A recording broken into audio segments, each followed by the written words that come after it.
चुनावी मैदानों में नजर आएंगे। और ऐसी रोक रहा हूं आपको, बड़ी खबर आ गई है। सीएए के नोटिफिकेशन जारी हो गए। सीएए जो नागरिकता संशोधन कानून था उसका नोटिफिकेशन नहीं जारी हो पा रहा था, पिछले 4.5 वर्ष हो गए उस बात को।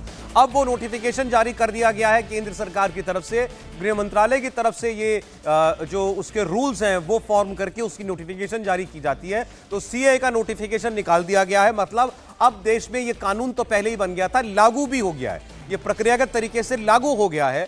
ये बड़ी खबर है। सीएए नागरिक संशोधन कानून जो एक्ट जो पास हुआ था पार्लियामेंट में 2019 में, उसको लेकर के तब देश भर में बड़ा हंगामा हुआ था, विरोध किया गया था इसका, खास तौर पर अल्पसंख्यक समुदाय की तरफ से, मुस्लिम समुदाय की तरफ से।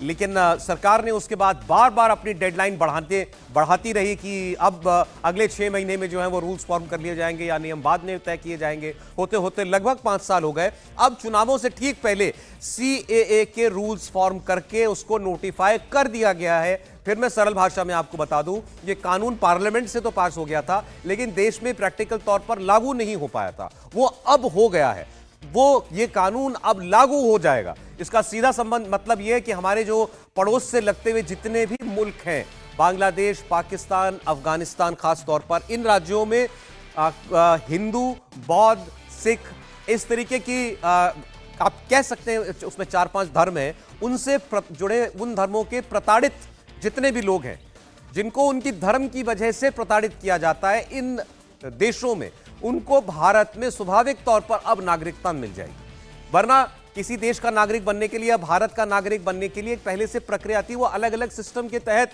लोगों को सिटीजनशिप दी जाती थी। लेकिन ये उनके रिहाइश के देश और उनके धर्म को देखते हुए विशेषकर भारत में प्रावधान किया गया है कि उनको स्वतः एक नागरिकता प्रदान कर दी जाए। और अब वो कानून बनने के बाद लागू हो गया है।